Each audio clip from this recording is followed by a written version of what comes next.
How do you rehearse for cyber incidents in space when a single misstep can ripple from orbit right down to our everyday life here on the ground?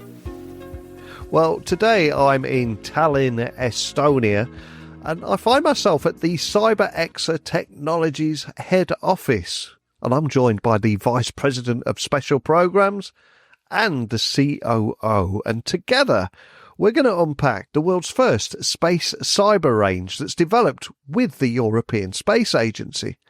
And we're going to talk about why satellites, ground stations and commercial networks now form one fragile digital ecosystem, and how digital twins lets teams safely practice the worst day before it actually happens. And not only that, you're going to get to hear the origin story behind the space cyber range, what the training environment looks like in practice, and why interoperability and realistic adversary behaviour, why these things matter so much more than textbook drills. And if we've got time, we'll also explore governance, skills and collaboration across governments, defence, academia and industry about why these things are so important. And I would also include in that Estonia's cyber heritage and how their partnership with ESA is shaping the European approach to securing space assets. And securing space assets is a huge topic, and one that I want to get each and every one of you thinking about today because it is so important and seldom talked about. So enough from me. Let me introduce you to my guest today. Thank you for joining me here in Tallinn, Estonia, in your offices. Can you tell everyone listening a little about who you are and what you do? As a company, CybExer does cyber range technology, and Kristiina from Special Programs of CybExer team, and we have our CEO. Aare Reintam also joined in.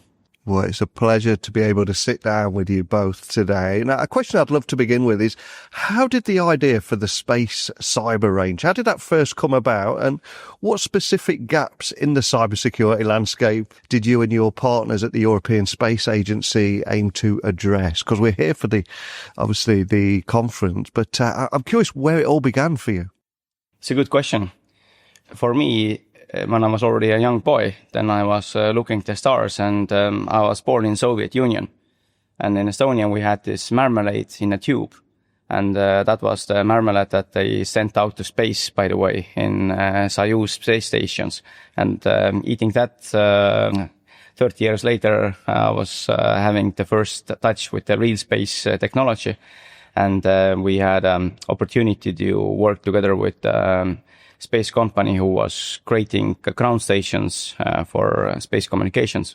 And from there, we saw that there is a possibility that if the space technology is dealing only with the space technology communications and how to make them operational, then we were looking at it from different angle, and that was the cybersecurity. How to attack the underlying infrastructure, how to actually attack the protocols, are the connections encrypted, and so forth. And that's where we saw that there is a good angle to actually take this into consideration. What a great story. I've done 3,500 interviews. I'm always fascinated by the origin story and the amount of people that have been sat next to somebody on a plane, next to a luggage carousel. But you looking to the stars, it all began with that little tube of marmalade. Indeed. And space systems are becoming more interconnected and software driven than ever before. And I think in many areas, space is kind of dumbed down because we're just talking about space tourism and other aspects that impact our daily lives. But what new types of cyber threats are emerging, especially as satellites, ground stations and commercial networks all become part of this digital ecosystem that we all take for granted now? Our life is more and more dependent on the technology and the services that we're using. And maybe the main one that everybody's familiar is the GPS. Yeah. So using Waze or Google, directions, how to travel. And that's the one what we are using. And what we are now seeing is that in some locations where there are big farms and the farmers are using the GPS-based let's say, combines. So what they are doing is they are running only on the GPS. There is no person behind the wheel. And now if you, let's say, do something with the communication, then the combines are on the field. And for the farmer, if you don't, crop your weeds, in a certain time slot, then he has financial damage, but the people who actually need the wheat to make the bread. So it's a chain of problems that will occur. And the other thing is nowadays in space, what we're not also doing is that we are doing not only intelligence, but also understanding, how the ecosystem is changing. So what kind of crops are there forests, are there lakes? If there are lakes, are we able to put some kind of weed inside of the lake to, make more fresh air, because the weed is the one who is combining and making the air more cleaner and so forth. So there are more and more things that we are seeing that we are relying on from the space technology. And now the other aspect is, and then I will give word to Kristiina, is that we have to understand that these small satellites that are also in our office, their lifespan is, let's say, 3 to 4 years maximum.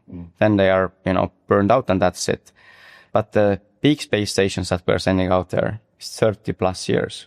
Can you imagine how much technology has changed over the course of 30 years? And now if you put yourself back, two of us are as old to remember that what kind of technology was in there. What is the communication? Is it encrypted? Can we break this kind of encryption? Is it possible to take over the communication with other satellites? If that happens, what is the, let's say impact? If you drive one of satellites to another course, it can hit another one, then the space dust will hit the next ones, and then we have, let's say, garbage on the space. And it's quite important nowadays to understand that one small cyber attack can cause sequence of problems that will put together a big impact. Yes, at the same time, the number of commercial space missions is growing, and maybe back in the times, if to compare to the cars, as you said, there was one car driving by a day, but now there are highways, and the same is happening to space. The amount of space traffic is increasing, and at the same time also the legacy systems, the satellites, the technology that's already in use. But there's also a bit of the elephant in the room still, that the space, let's say, industry, the first worries of space industry still are related to the actual physical elements of the satellites and rest. And then they get to the cybersecurity. At the same time, if you don't take the cybersecurity into account since the beginning of the planning of the technology, you might lose the opportunity to actually set it up in a fundamentally cybersecure way, or at least be able to, take the necessary measures. And you both mentioned the problem with space junk. How big a problem is that now? I've seen a lot of scary stories. And how is the space industry reacting to this and bringing some of that legacy tech down? Is that a real problem? When we are looking how far are the satellites flying, so we have the low orbit satellites, medium, and then high level. Yeah. Mm-hmm. The more and more they are pushing up the low orbit satellites, and this is mostly the commercial ones that are providing us the internet access. But the point there is that sending something up is impressively expensive. Yeah. And now if you send, let's say, 60, 70, 100 satellites up there, and one is able to mess up, let's say, 70 other satellites, then this is a huge, let's say, monetary loss. And then the other thing is that it also, let's say, breaks the availability of the services as well. And the more dust we have in the low orbit, they usually, let's say, they burn, but the higher it gets, that means that the window where we are able to send out the rockets and necessary satellites that are actually useful for us is becoming narrower and narrower. Wow. So that's the point. Yeah. If there is more dust up there, then you always have to aim that, okay, when I can launch, where I can launch, what is the trajectory that I can launch? And if there is more dust, then that window will shrinking every single time when we have more and more dust there. Wow. So what will happen in, 5-10 years when there's more and more and more and more dust? It's a good question. But there are a lot of like legislative like plans and also countermeasures taken, the memorandum of understandings and so on. But one thing that we will feel here is that the aviation will be also impacted from the elements still getting back to the earth and yes, having influence on the aviation. So yes. Yeah. Not only, the point there is that the bigger it is, most of them are actually burning already in the stratosphere. But the bigger ones, they can already hit, let's say, mostly they are, let's say, falling into the oceans, and that's not the thing. But again, if something falls on London, it's that can cause also, let's say, turbulence in different other things. But everyday life, aviation. So you had a bad flight to Estonia, so because of the weather. But now let's start putting these kind of let's say impactors in the equation. So you have the weather, you have the people delays, then you have the space dust that is not allowing to fly. Then we have the connectivity issues to get a proper, let's say, data, the weather data, not only the weather data but also the communication. So all these kind of things are the ones that we're becoming more and more, let's say, reliable on the sequence of different systems that we don't control anymore. And now we already have problems on Earth with these kind of issues, yeah? And now if we are putting a next layer on top of that as well, so that is space, then we are making things more complicated. But that's the life that we need to, look ahead. Yeah, and that's almost another episode completely on its own. So bringing it back to cybersecurity, the term cyber range is familiar in defence and enterprise context, but what makes space cyber range a little bit different, and how does it replicate the unique conditions and risks of space operations? So just to understand is that when we're talking about cyber ranges, then it comes mostly from the military domain. Yeah. So in military, we have also different kind of ranges. Yeah. We have the, let's say, shooting range. Then we have the tank polygons. Then we have the maritime ranges. So where you're able to send or launch missiles from the submarines to dedicated regions on the country and so on. And the same thing is in cyber as well. We need to have dedicated ranges. And we have had several, let's say, military cyber ranges, industrial cyber ranges, but the space cyber range is meant for the space technology. And why is it so? Is that, as already Kristiina mentioned, is that there are governmental players in the space technology, and now more and more private sector is also joining into the same domain. But what we are doing is that we are working in silos. And now if some big company has developed some kind of, let's say, technology or protocol that is closed, then how you are able to test the interoperability. And if what we have seen in our company is that the reason why we did a digital twin of one satellite was that it is way cheaper to test it on ground with different parameters while we are sending it up there, and then you can't do much. Yeah? So then the flight over is usually, let's say, maximum 50 to 20 minutes. If you're able to get the connectivity up and do something with that, but there is packet bandwidth is very low. So that's the reason why we do these kind of things. Interoperability, security, and also availability tests on the ground. It's way, way cheaper. Yeah. And just to bring to life what we're talking about here, could you walk us through what the training environment looks like in practice and how it is helping space operators, engineers, and indeed analysts prepare for these real-world scenarios? And before we started recording today, you gave me a quick run-through. It's incredibly cool, incredibly impressive here. But just for people listening on an audio podcast, can you walk me through how that works? So the aim is, so since we focus on the technical trainings, I mean, there's, in cybersecurity, there's different type of trainings that are needed, but we focus on the technical ones. So for the operators and for the techies then, when they take part in the exercise or the training, then the actual logins and everything looks like their usual working environment would be.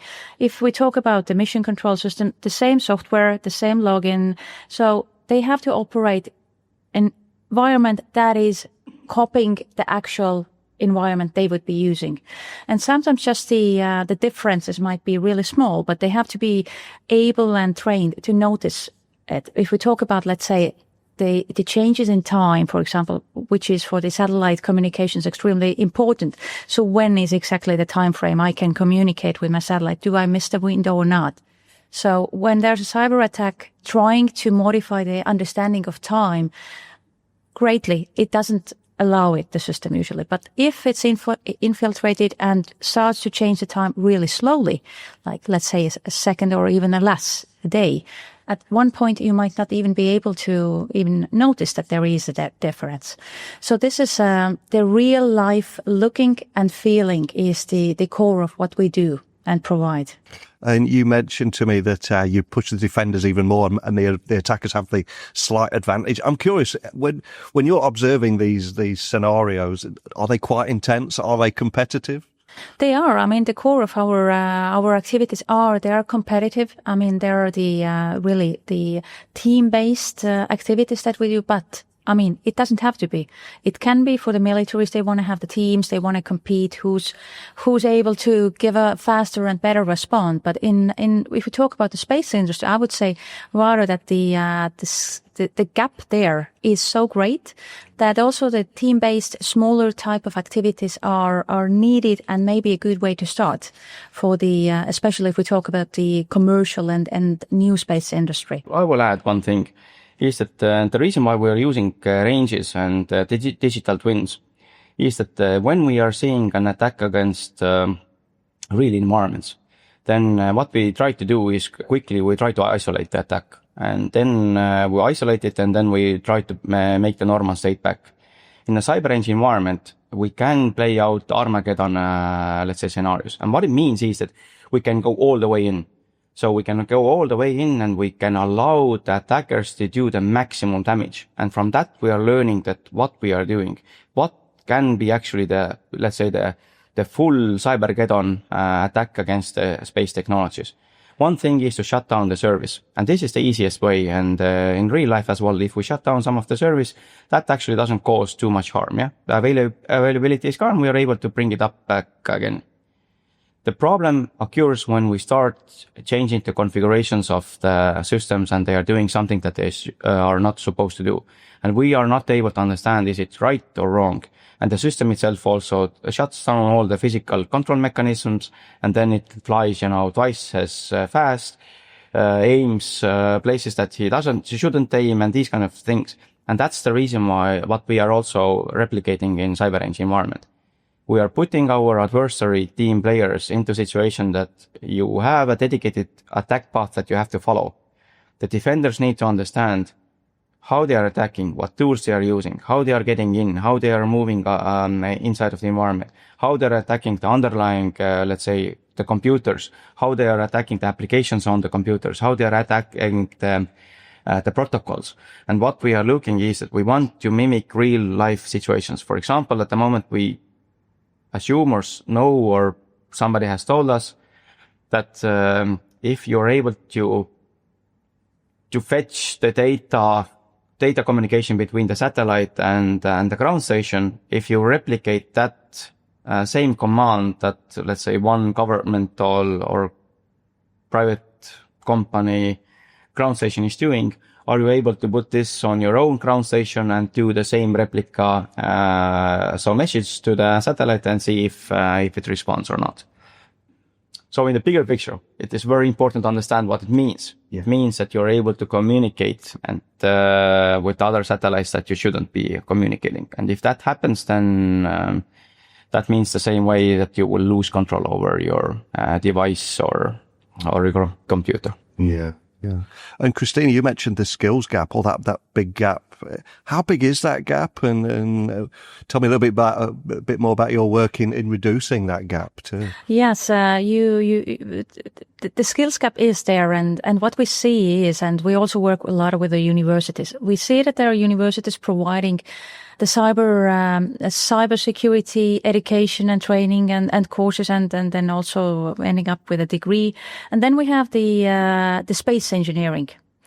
But where the gap is combining those two, that there would be a space engineering combined with a cybersecurity expertise. So this is currently, and there are also initiatives here in Estonia. So we are starting as cybersecurity course for the space engineers next year, for example, with the University of Tartu here in Estonia. Also elsewhere we see that this has started, and also other universities are contributing and doing and providing already. But in real life, the expertise really is needed more than there are experts in general, of course, in cybersecurity. According to the statistics, and statistics sometimes are really black and white, of course, it's said that there are in global 4 million unfulfilled cybersecurity jobs because there just are not enough specialists. Yeah, it's a breathtaking stat, isn't it? I know at the conference the other night, there was a few questions from younger people saying, well, how do we get involved? I think the younger people want to get involved, but it's how they make that move, isn't it?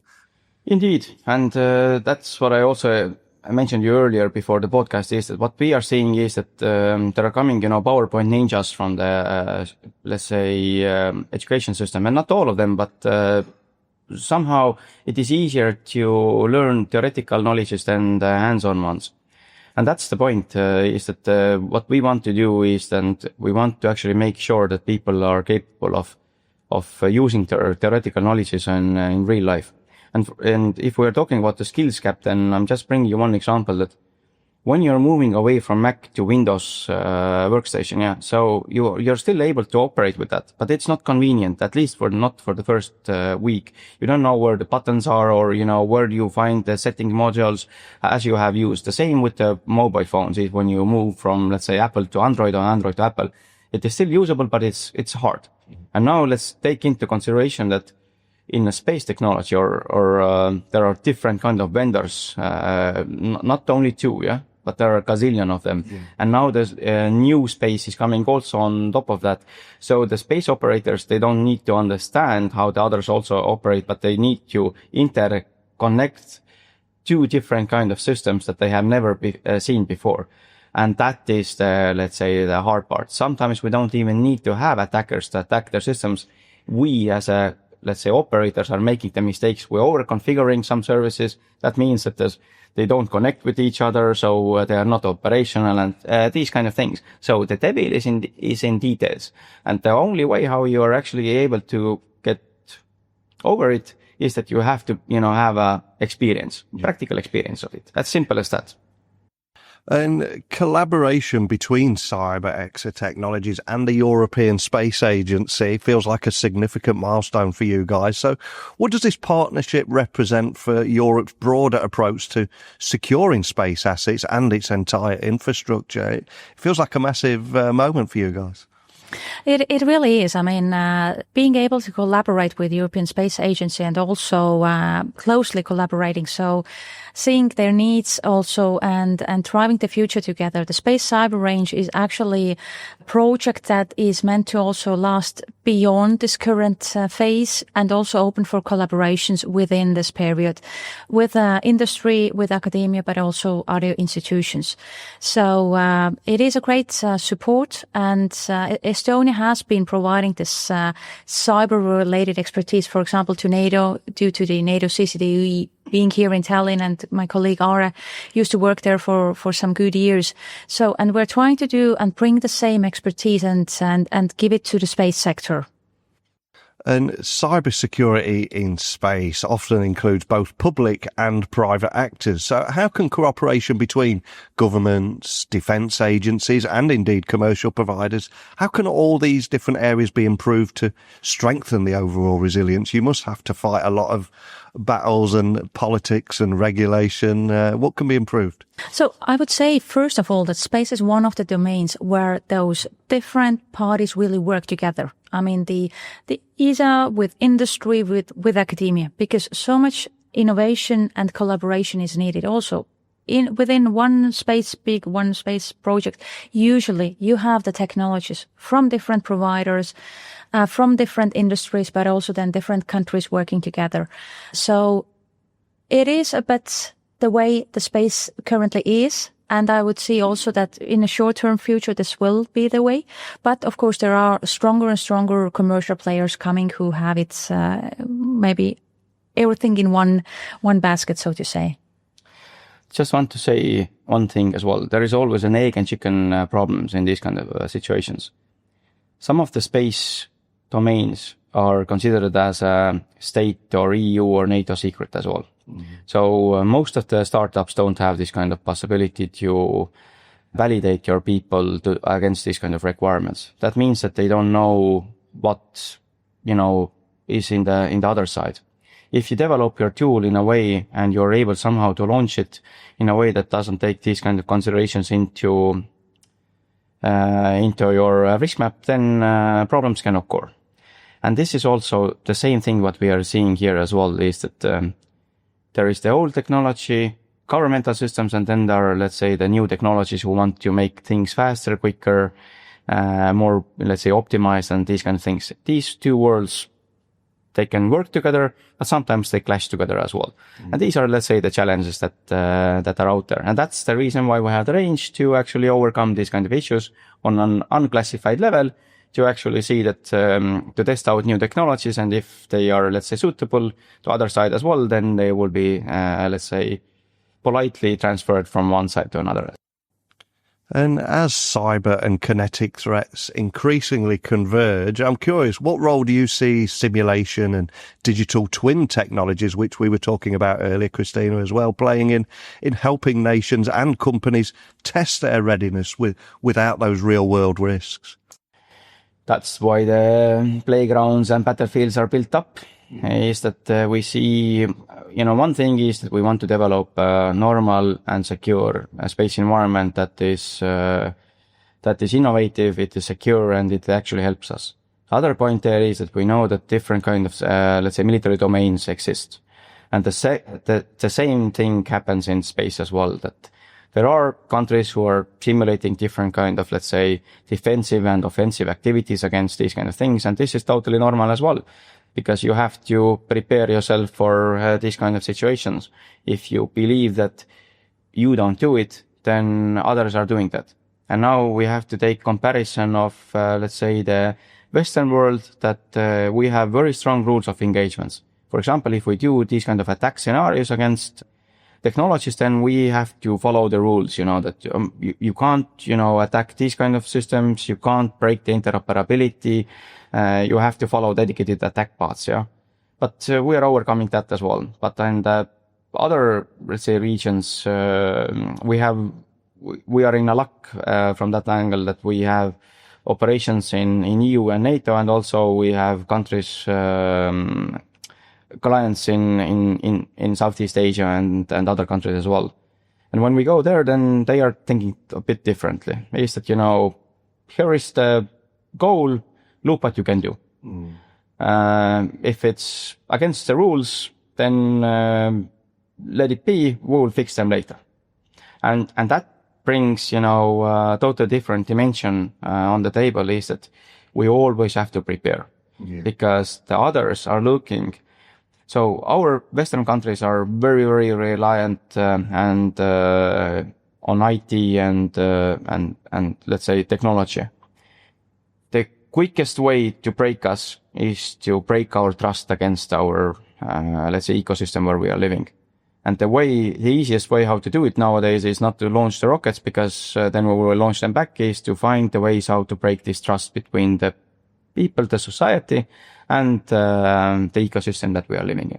And that is the way how to look at, is there possibility to use supercomputers, quantum computers to break our security protocols, for example, in the banking system, that we can break them, so we can steal, we can or stop the payments between each other, you can take the money out of the ATM, and all these kind of things. So that is the worry or the simulations that we see that we need to play out. Because if there will be these kind of doomsday things, then at least we have some kind of decision tree that what we will follow, how we will, let's say, make it public, how to guide the people, what to do, how to do, and keep the normal society, let's say, operating as we are seeing it today.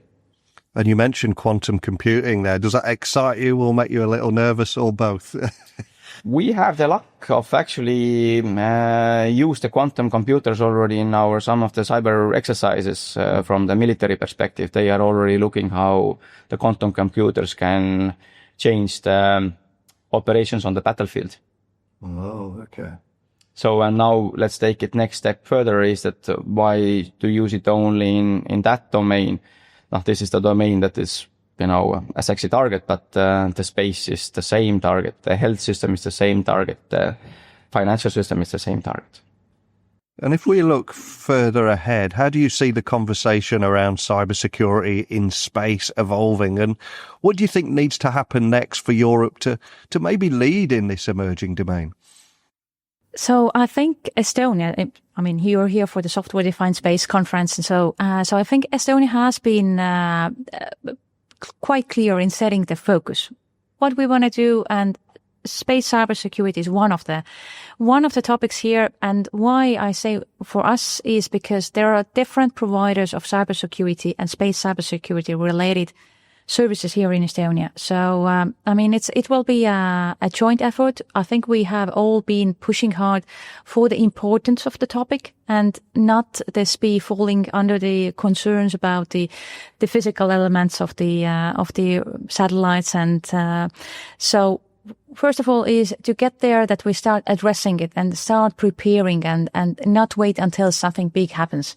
Because, the results of it, if really something big should happen, we don't know what will be the impact potentially. So it's better to be prepared, especially if you send the technology up in the orbit for years and years there. And as we've said, it is an emerging domain. And if there are any younger people listening, startup founders, people that want to get involved, that are really excited about this space, but struggling to find a route in or knowing where to start, any advice you'd give to those people that are listening that want to be involved? Well, there are different opportunities. As said, some of the universities have started providing the courses focusing on it. And what we see from the industry is that the need for people with knowledge, and even if supported by a degree or a paper in space cybersecurity, they are in high demand. So it's a good bet for a career and also cybersecurity in general. But focusing on space cybersecurity, I would say is a safe bet. It's a no-brainer. If you're a youngster still in school, go and check out some of the space CTFs that are conducted there. Be in the top 3, and I will eat my hat if somebody will not contact you directly. So that's one thing that I'm also telling to the youngsters is that be more curious and more ambitious. Is that if something is interesting you, then don't expect that somebody is coming to you.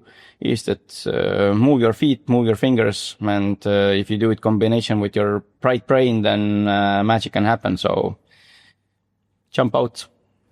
Fantastic advice. And for anybody listening, I would urge them to consider that their call to action and make a move right now. And for everyone listening, wanting to find out more about your work, space, cybersecurity in space, and anything we talked about today, where would you like to point everyone listening? For obvious reasons, but we do sound tweaks and notifications on our social media platforms. So this is where most of the people nowadays are, and also the young brains. So take a look what we are doing and shouting out. And if something interests us, then make a contact with us, and we are happy to onboard more and more bright brains. Awesome. Well, I'll add a link to everything there. And it's been great learning more about how your NATO-awarded cybersecurity company that has developed advanced cyber ranges powered by digital twin technology. Incredibly cool what you've told me today, but more than anything, starting with that, you looking at a tube of marmalade and looking to the skies. And on that full circle moment, just want to thank you both for inviting me to your offices today. Thank you. Happy to have you. So what resonated most for you from our conversation here in Estonia?